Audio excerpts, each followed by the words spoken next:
Praise the Lord सभी को जय मसीह की। और लॉर्ड सिंग्स मिनिस्ट्री में आपका स्वागत है मेरे भाइयों बहनों। और बीते मैसेज के द्वारा आशीषित हुए हैं और बहुत सी गवाहियां आपके जीवन में और बहुत सी आशीषें आपके जीवन में आई होंगी।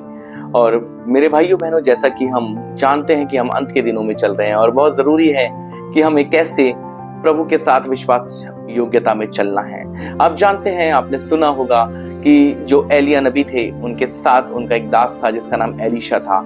और एलीशा जो था अपने गुरु एलिया के लिए बहुत ईमानदार था, क्योंकि वो जानता था कि एलिया परमेश्वर के लिए ईमानदार थे, उसका गुरु परमेश्वर के लिए ईमानदार था। इसलिए मेरे भाइयों बहनों, जब मैं उस वचन पर मेडिटेट कर रहा था, उसके विषय में सोच रहा था, तो मैंने देखा कि एलीशा का एक एक कदम अपने गुरु के पीछे था।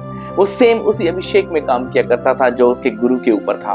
और वो जानता था कि उसके गुरु एलिया के ऊपर एक बड़ा भारी अभिषेक है जो परमेश्वर की ओर से आता है। मेरे प्रियो भाइयों बहनों, अभिषेक मिल तो जाएगा, आप प्रार्थनाओं के द्वारा अभिषेक को प्राप्त तो कर लेंगे, पर कई ऐसे भाई बहन हैं जो अभिषेक की रखवाली नहीं कर पाते। मसा सब पर आ सकता है। जो व्यक्ति प्रार्थना करेगा, जो घुटनों के जीवन में जाएगा, जो अपने प्रार्थना कक्ष में निरंतर मेहनत करेगा, अभिषेक उस पर निरंतर आएगा। पर मेरे भाइयों बहनों, कई भाई बहन ऐसे हैं, कई जवान भाई बहन ऐसे हैं जो कि सेविकाई में बढ़ने के लिए साथ साथ धीरे धीरे अपने अभिषेक को खो देते हैं। और उस अभिषेक को खोने के दो कारण होते हैं। पहला आत्मिक घमंड और दूसरा संसार में अपने आप को प्रदर्शित करने की लालसा। मेरे प्रियो, मेरे भाइयों बहनों, मैं उन जवान भाई बहनों से कहना चाहता हूं, यदि आप सेविकाई में प्रवेश कर रहे हैं तो ये जोर जबरदस्ती से नहीं, वरन परमेश्वर की आत्मा के द्वारा। ये ऐसे नहीं कि आपको रहना है और आपको बाकी काम करने हैं, नहीं। क्योंकि एलीशा जो थे वो हमेशा एलिया का ध्यान रखते थे और एलिया जहां से प्रार्थना करके आते थे वो उनके पैर धोया करते थे। मैं ये नहीं कह रहा कि आज आप अपने गुरुओं के पैर धोएं, क्योंकि यीशु ने कहा, मैं गुरु होने नहीं वरन दास होने के लिए आया हूं। वो दास की रीति पर आया था और वो हम सब का गुरु था। मैं बताना चाहता हूं कि एलीशा जान चुका था कि उसके गुरु एलिया के ऊपर एक बड़ा भारी अभिषेक है जो खुदा की ओर से है, जो प्रभु की ओर से है। मैं उन जवान भाइयों से भाई बहनों से एक बात कहना चाहता हूं कि आप जब अभिषेक को प्राप्त कर लेते हैं तो उसको संभालने के लिए आप तैयार रहें, उसको संभालने का प्रयास करें। आपको अपने मेंटोर्स और अपने उन अगुओं के प्रति ईमानदार रहना है। अगर आप अपने अगुओं के प्रति ईमानदार नहीं हैं, तो मैं कहता हूं कि अगर आप 10 मिनिस्ट्रीज भी चेंज कर देंगे, 10 मेंटोर्स भी चेंज कर देंगे, आपका अभिषेक आप पर नहीं होगा।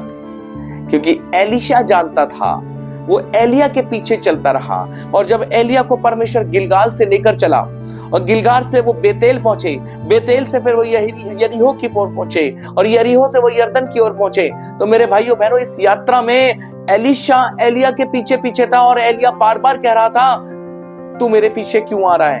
तो एलीशा बोला, तेरे और तेरे परमेश्वर यहोवा की जीवन की सौगंध, मैं तेरा पीछा ना छोड़ूंगा। क्योंकि एलीशा जान चुका था जो एलिया के पास है, अगर वो मुझे मिल जाए तो बहुत अद्भुत बात होगी। और एलीशा के साथ वो हुआ भी, क्योंकि एलीशा अपने गुरु, अपने मेंटोर का, अपने अगुए का ईमानदार था, उनके प्रति ईमानदार था। मेरे भाइयों बहनों, अगर आप अपने मेंटोर के ईमानदार नहीं है, तो मैं एक बात बता दूं, वरदान तो मिल जाएंगे, पर वो वरदान ठीक उस रीति पर होंगे कि आपके पास बंदूक तो होगी, उसमें कारतूस नहीं होंगे। आप आत्मिक रीति पर अंधकार की शक्तियों से लड़ नहीं पाएंगे। आज बहुत से भाई बहनों को देखा है मैंने, जवान भाई बहनों को, जरा सा एक मिनिस्ट्री में एंटर हुए, सेविकाई में, और उसके बाद वो उन कामों को करना शुरू कर देते हैं। आपको मालूम है, जब पौलुस गमलीएल के पैरों में बैठे थे तो गमलीएल भविष्यवक्ताओं की क्लास चलाते थे और 200 भविष्यवक्ताओं के बीच में पौलुस और सिलास उनके साथ बैठकर पढ़ा करते थे। और पौलुस और सिलास जब पढ़ते थे और वो शिक्षा को प्राप्त करते थे गमलीएल के द्वारा, तो 2 साल उन्होंने पूरी शिक्षा को ग्रहण किया। तो क्या पौलुस वहां पर काम नहीं किया करते थे? वो उस कॉलेज में काम भी किया करते थे और वहां सब चीजों के विषय में सीखते भी थे। मेरे भाइयों बहनों, जब तक आपको मिनिस्ट्री में इसलिए जोड़ा जाता है कि आप वहां पर सीखें, और जब आपके ऊपर वो अभिषेक आ जाता है जो आपके मेंटोर के ऊपर है, आपके अगुए के ऊपर है, तो वो अभिषेक आपके लाइफ से कभी खत्म नहीं होता। अभिषेक दो ही प्रकार के होते हैं, एक अबाइंडिंग अभिषेक जो कभी ना खत्म होने वाला है, एक ऐसा अभिषेक जो कभी खत्म नहीं होता है, पर एक ऐसा अभिषेक भी होता है जो कुछ समय के लिए काम करता है पर वो कभी भी उठ जाता है। आप याद रखना, जब शाऊल घमंड में भरा, राजा शाऊल जब घमंड में भरा और उसने परमेश्वर की आज्ञा का उल्लंघन किया तो अभिषेक उसके ऊपर से उड़ गया, उसे पता भी नहीं चला। मेरे भाइयों बहनों जवानों, मैं आपसे कहना चाहता हूं, अभिषेक की प्राप्ति के लिए मेहनत करनी होती है और मेहनत के साथ साथ आपको ईमानदार बने रहना होता है। अगर आप एक मेंटोर के ईमानदार नहीं हैं तो परमेश्वर की दृष्टि में भी ईमानदार नहीं ठहरेंगे, क्योंकि वचन कहता है कि मत्ती 25 उसकी 14, मत्ती 25 अध्याय उसकी 14वीं आयत में कह रहा है, उसने साफ लिखा है कि वो अपने दासों को तोड़े देकर गया। यीशु ने उस दृष्टांत में एक बात बोली है, वो अपने दासों को तोड़े देके गया, पर एक निकम्मा दास ऐसा था जो उसे तोड़ा देके गया था, वो एक ही तोड़ा था और वो उस एक तोड़े को भी उसने मिट्टी में दबा दिया।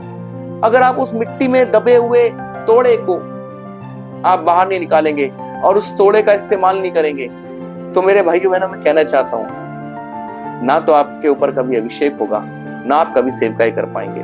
आज बहुत से भाई बहन जबरदस्ती सेविकाई कर रहे हैं। परमेश्वर से पूछिए, क्या परमेश्वर ने उन्हें चुना भी?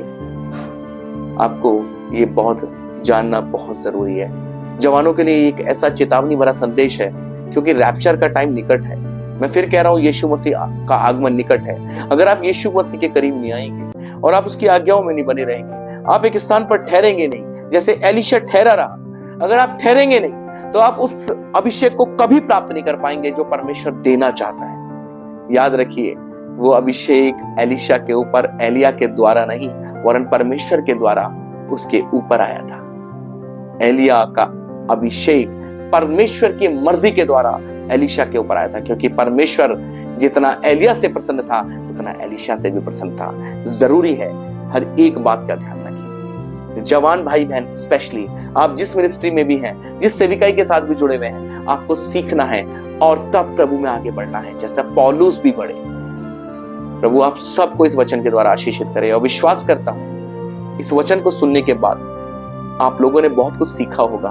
तो आप कमेंट बॉक्स में आप अपने कमेंट्स को दे सकते हैं और आप अपने प्रेयर रिक्वेस्ट भी हमें सेंड कर सकते हैं। Praise the Lord. जय मसीह की। प्रभु आपको आशीषित करे। आमीन।